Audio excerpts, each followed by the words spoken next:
અયોધ્યા પહોંચી ગયા છીએ અને બસ જો હવે મંદિર તરફ જાય છીએ. અહીંયા પણ બહુ જ ટ્રાફિક છે અત્યારે.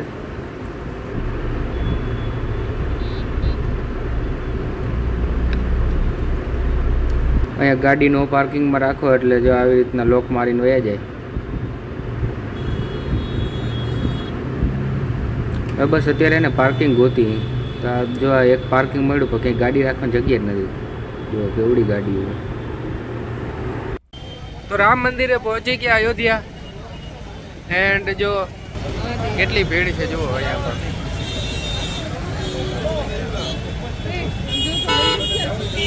જય શ્રી રામ.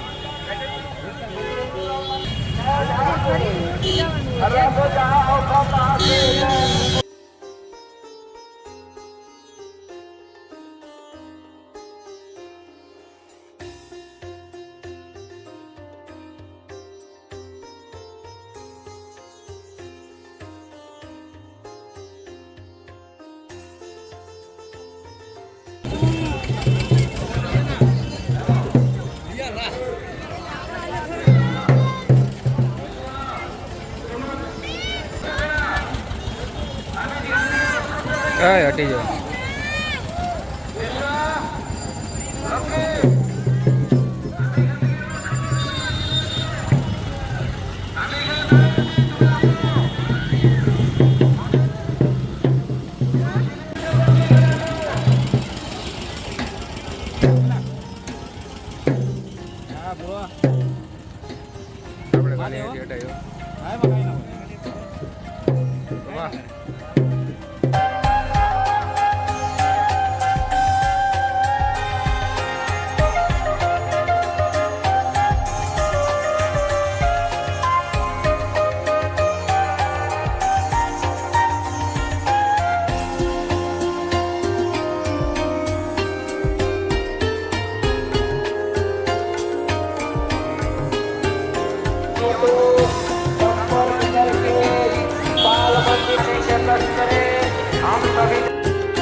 હાલવાનું બહુ વધારે હતું એટલે વચમાં બ્રેક લીધો લીંબુ શરબતનો. તો લીંબુ શરબત પી લીધું અને પછી અમે નીકળ્યા.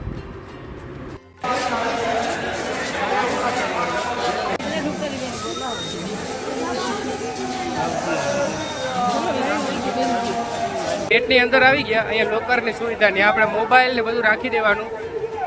એન્ડ વાપસી માર્ગ આ નથી, પાછું બહારથી ક્યાંક આગળથી પેલા લોકરમાં ને બધું રાખી દઈ, ચંપલ ને બધું. આ ઘડિયાળે નહીં હાલે, વોચ પણ નથી ચાલતી. મોબાઈલ અલાઉડ જ છે, ખાલી ચંપલ ને એવું બધું રાખી દેવાનું. અને ગાડી ચાવી નથી લઈ જવા દેતા, બાકી મોબાઈલ તો અલાઉડ છે, વાંધો નથી. પબ્લિક પણ બધે એવડું હોય. આપણે કાશી ગયા ત્યાં મહાકુંભમાં અને રામ મંદિરમાં પણ બહુ જ પબ્લિક છે.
ચપ્પલ પહેરીને આવે ખબર જ નથી રહેતી નહીં.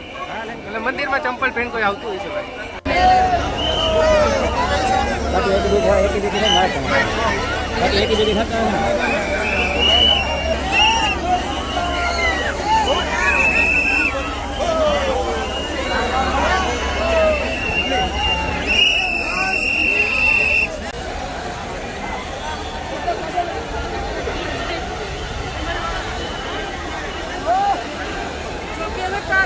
દર્શન થઈ ગયા મસ્ત એવા. બસ જો હવે નીકળી ગયા. એક નંબર દર્શન થઈ ગયા છે. દર્શન સારા થઈ ગયા. અમુક આ ચંપલ પહેરીને આવ્યા હતા નીચે. એવા માણસો ઘરે ઘરે ચંપલ પહેરીને અંદર આવે છે મંદિરે. કામ કરે ને કામ જ નથી કરતો. ભૂમિ છે. હા, ચંપલ પહેરીને ન જવું જોઈએ એટલું ખબર ના હોય એને. માણસ સામાન્ય મંદિર હોય એટલું ધ્યાન રાખે. અને પાછા બધા આમ ઉંમર લાગે કેમ છોકરા બરોબર. બધા 25 વર્ષ 30 વર્ષના એવા હતા. તો અયોધ્યા જઈ આવ્યા અને અત્યારે છે ને ગોપાલગંજ આવ્યા છે. કાલે નેપાળ માટે નીકળશું.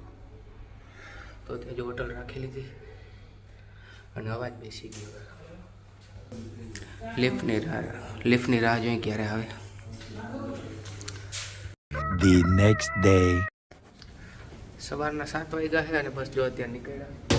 હવે નીકળી ગઈ નેપાળ તરફ.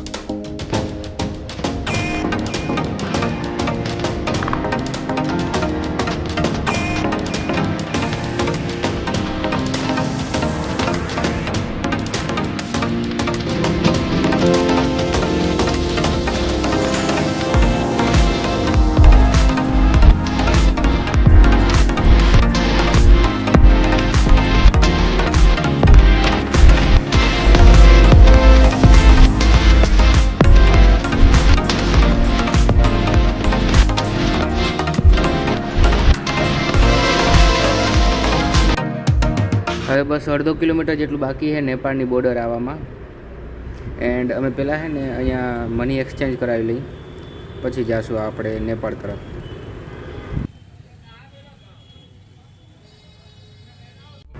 આ ઇન્ડો નેપાળ કસ્ટમ ચેકિંગ છે. આનાથી આગળ આપણે સીધી નેપાળની બોર્ડર આવી જશે.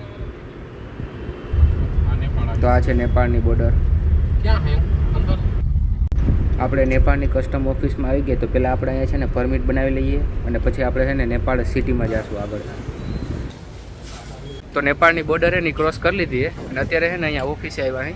કસ્ટમ ઓફિસ છે ને અત્યારે નેપાળની એને પરમિટ જોઈએ કે તમારે કેટલા દિવસ માટે રહેવાનું હોય. આપણે જે મોલા વિઝા હોય ને એમાં અહીંયાની આ વિઝા સમજો ને તો 4 દિવસના લીધા છે. 1 દિવસના વિઝાની વાત કરીએ ને તો કેટલા નેપાળી કરન્સીમાં 600 રૂપિયા થાય. આપણે નેપાળી કરન્સીમાં ઇન્ડિયન એક્સચેન્જ કરાવી લીધી છે નેપાળીમાં.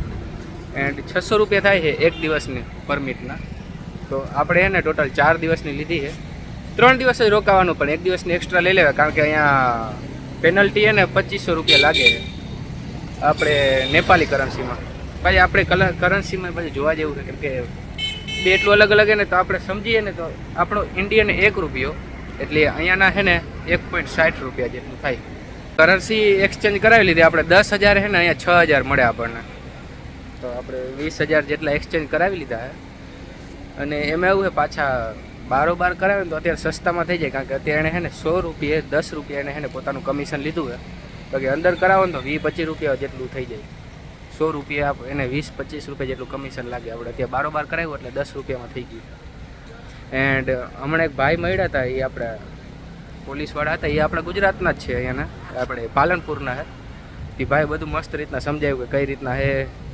ક્લબમાં જાઓ તો ત્યાં લૂંટે છે આ તે બધું એને સમજાવ્યું કે અહીંયા લૂંટવાવાળા વધારે કારણ કે ઇન્ડિયન બહારથી આવ્યા એટલે અહીંયા નેપાળમાં તો લૂંટવાના છે કારણ કે એને ખબર છે નેપાળીઓને કે આવા એને ખબર નથી ભાઈ આ ગુજરાતથી આવ્યા.